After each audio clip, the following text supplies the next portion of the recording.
Mayong buntag mga kaatbi. Niata karon sa ilawom sa atong tanom nga anahaw o makita na ninyo mga kaatbi mao ni siya ang anahaw. Medyo gamay-gamay pa ni siya mga kaatbi. Pero og mo dako ni siya, taas ni siya kaayo. Mo abot ni siya og tag 18 feet.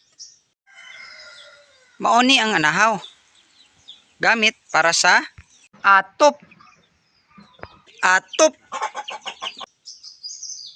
Mao ni ang ginagamit nato sa ato ang atop, no?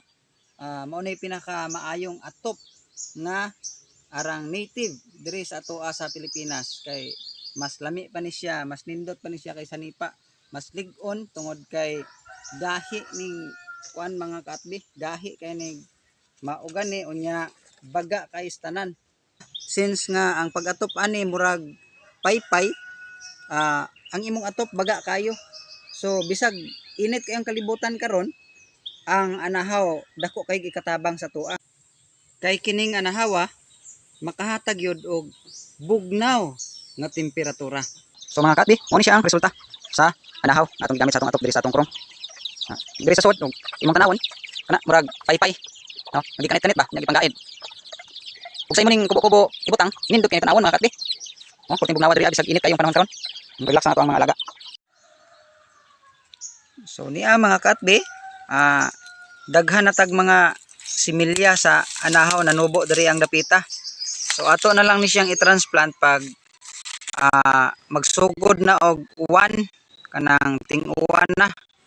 O daghan na ni kaayo mga katbi atong punuan sa anahaw diri hopefully 3 years from now maka kuan na tag kuan kanang payag, dako-dako na nga payag nga atong maatupan ani. Pwede ra man ni siya every 3 months maka-harvest makaani mga katbi. So nindot kay ni nga project ning anahaw. Pasalamat jud ko sa akong papa nga nagkugi gid siya tanom ani. Medyo daghan-daghan. Mao ni mga katbi ang punuan sa anahaw nga dako na.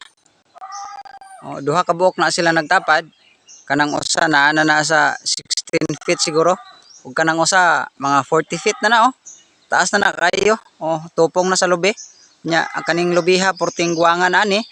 Nya kaning punuan na sa anahaw nagipuy-an na og mga kulaknit diha sa iyahang dahon dili na maabot, dili na nako mapuslan ng mga dahon kay dili na maabot og singit kay porti nang taas pero mapuslan gihapon nato kay ang iyang mga bunga ani mga katbe naara dire nangahog og mao ni atong ipang transplant mga katbe didto na sa atong uma sa kuan sa pikas nato nga lote kay naaman tay gamayng tamnananan didto na nato ni ipang tanom naara sila na mga katbe nagligad nga bulan ato ni silang gikuhaan kay atong atop atong kurong nga gibuhat ba og naa na pod since nga wala to nahuman ang pag-atop nako sa akong kurong mao na ni sila pod ako na pod ni silang panghuhaon ron kay akong gamiton.